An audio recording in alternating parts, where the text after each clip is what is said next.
ताज्या घडामोडी पाहण्यासाठी सी24 तास या YouTube चॅनलला लाईक करा, शेअर करा, सबस्क्राइब करा आणि बेल आयकॉनवरती क्लिक करायला विसरू नका। भारतीय जनता पार्टीची प्रचार नारळाची सभा मला असं वाटतं 22 नोव्हेंबर म्हणजे 22/11 आजच्या या सभेत जे काही 22 जण उमेदवार म्हणून डिक्लेअर झाले, मला असं वाटतं गुरु आहेत विजू गुरु इथं कुठेतरी पूजा केली आणि ते म्हटले मी सभेला येतोय। 11वा गुरु या सगळ्या 22 जणांचा आहे आणि 11वा गुरु माझ्या हिशोबाने चांगलाच असतो।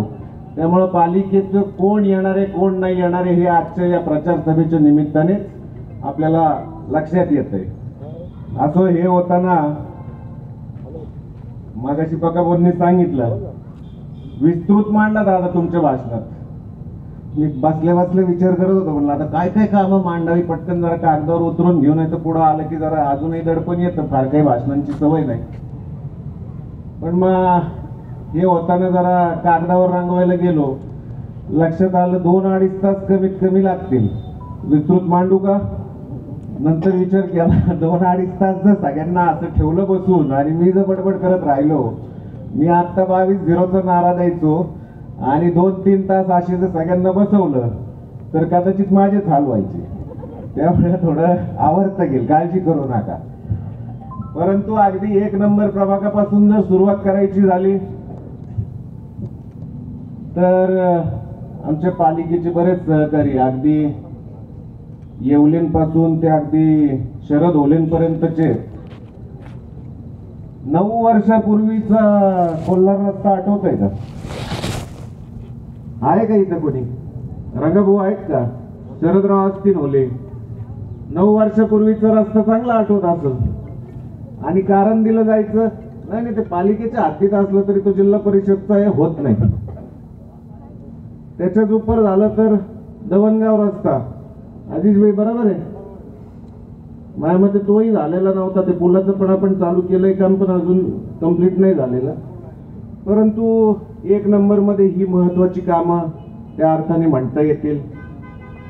2 नंबरचा जर विचार केला प्रभागाचा, बघा भाऊस तिथे त्यावेळेस होते, परंतु आत्ताचा 2 नंबर हा विभागला गेलाय। आत्ताचा जो 2 नंबर प्रभाग आहे यात जर विचार केला तर लाख रस्ता असेल, लाख रस्त्याची परिस्थिती दयनीय अवस्था झाली होती, तोही केला। 3-4 पासून गडाक वस्तीपर्यंतचा असेल, नाही तर अगदी आपल्या सांबारीच्या कोपऱ्यापासून ते दोंडी भाऊंनी कालच सांगितलं उरल्याला करून घ्यायचं आहे। म्हणजे ज्यांनी पद भोगले समोरच्या पार्टीकडून त्यांच्या घराकडे जायला रस्ते नव्हते, ते रस्तेही भारतीय जनता पार्टीच्या आमच्या 5 वर्षाच्या काळात आम्ही करून दिले। क्रमांक 3 ला जर गेलो, संजू भाऊ इथं आहेत, आजच्या सभेचे अध्यक्ष काका, टाकळी रस्ता तुम्ही पण म्हणले होते बाबा माझी पाठण मान एक व्हायला लागली, जरा रस्त्याचं लक्ष दे। आणि मला असं वाटतं त्याची परिस्थिती चांगली केली, ऐकलं मी तुमचं। टाकळी रोड ते शेटेवाडी रस्ता की मध्ये राहुरीला जायचं झालं तर आपल्याला कल्पना आहे की नगर मनमाड रस्त्याला इतके ऍक्सिडेंटचं प्रमाण वाढलं, अनेक लोकांचे मृत्यू झाले। आपल्या गावातून राहुरीला जायचं झालं तर शेटेवाडी मार्गेचा जो रस्ता आहे तो सगळ्यात चांगला पर्याय, पण तो इतका खराब झालेला होता। आपल्या टाकळी रोडच्या कोपऱ्यापासून, मातंग वस्तीच्या कोपऱ्यापासून ते अगदी शेटे वस्तीपर्यंत किंवा शेटेवाडीच्या आखाड्यापर्यंत, शेटे आखाड्यापर्यंतचा रस्ता हा 3 नंबर मधला आपण केला। अगदी इथं चव्हाण सर आलेत का नाही मला माहिती नाही, संजय चव्हाण, परंतु चव्हाण वस्ती मिडगे वस्तीचा रस्ता असेल, त्यानंतर सोपान काका इथं आहेत माझ्या मते, भांड वस्तीचा रस्ता असेल, ढूस वस्तीचा रस्ता असेल, तुमचा आत्तामध्ये कारखाना टाकळी रस्ताही आपण मंजूर केलेला, त्याला व्हायला उशीर लागला परंतु तोही आता झाला।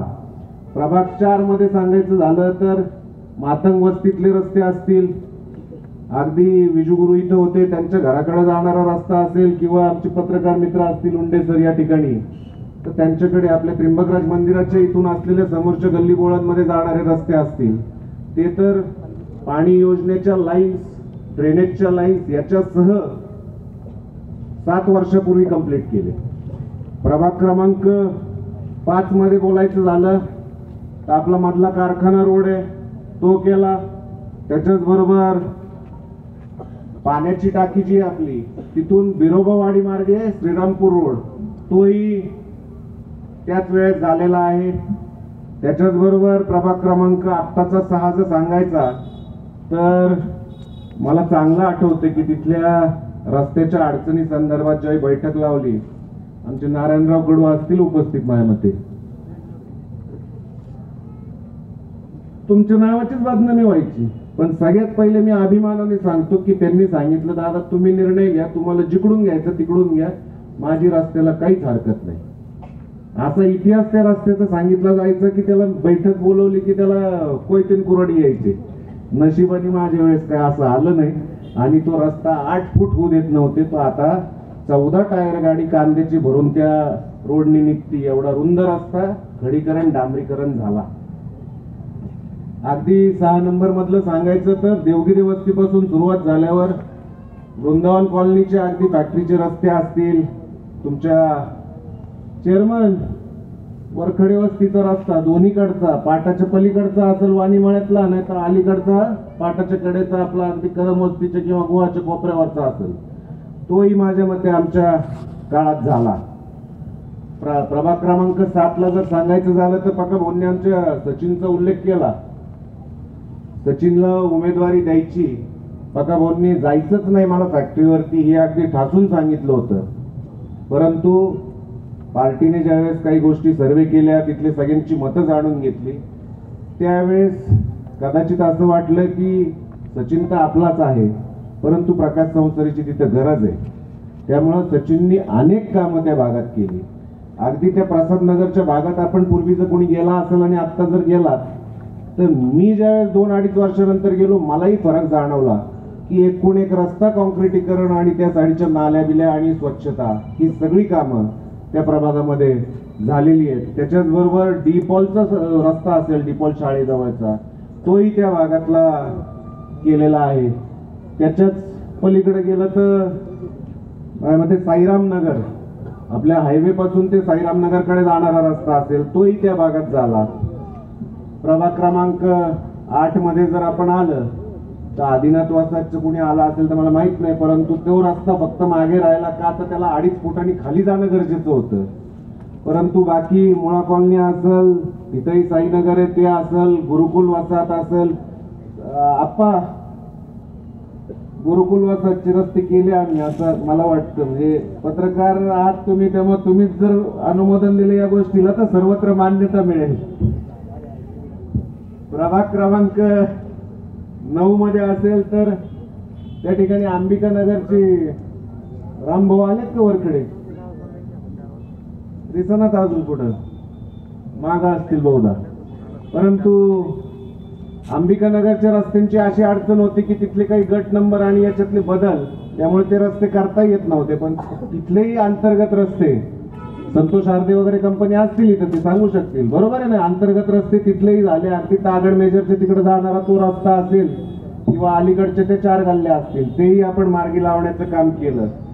तुमचं वैष्णवी चौकापासून ते अगदी सबस्टेशन आणि तिथून नगर मनमाड हायवेच्या सेंट्रल बँकेपर्यंतचा रस्ता असेल, म्हणजे 8 नंबरची मागची बाजू माझ्या मते तुझ्या वहिनी बसल्या तिथं, तोही रस्ता आपण त्यावेळेस केला. 10 नंबर मध्ये सांगायचं झालं तर एक शेटेवाडीपर्यंत 5 मधून आला, 3 मधून आला सॉरी, आणि तिथून पुढं शेटेवाडीच्या त्या आखाड्यापासून ते राहुरी शिवेपर्यंत आपल्यातले बरेच जण जातात, राहुरीचेही बरेच जण येतात. ते म्हणतात दादा आम्हाला तुमचं खरंच भारी वाटतं राव आल्यावर. का रे बाबांनो, अहो तुमच्या इकडं आलं का 2 ट्रका पण एकमेकाच्या बाजूनी जातात. आमच्या इकडे गेलं का एक मोठी 4 व्हीलर जरी आली तर मोटरसायकलला पण थांबून घ्यावं लागतं. अशा परिस्थितीत राहुरीच्या साईडचे रस्ते आणि तुमच्या साईडचे एवढे चांगले आहेत, हे त्यांच्या सांगण्यातून आलं. त्याच्याच उपर सांगायचं झालं तर आमचे बापूराव असतील इथं जाधव, दूध किती चालू आहे तिथंही अशीच परिस्थिती होती. किटल्या खांद्यावर घेऊनच पावसाळ्यात बाहेर निघावं लागायचं. मला असं वाटतं की आता मध्ये जो पाऊस झाला आपल्याकडं एकदम अगदी ओढे नाले पण श्रीरामपूर रस्ता बंद झाला होता, तरी त्यांच्या रस्त्याला शिवरस्त्याला काही अडचण आली नाही यावेळेस.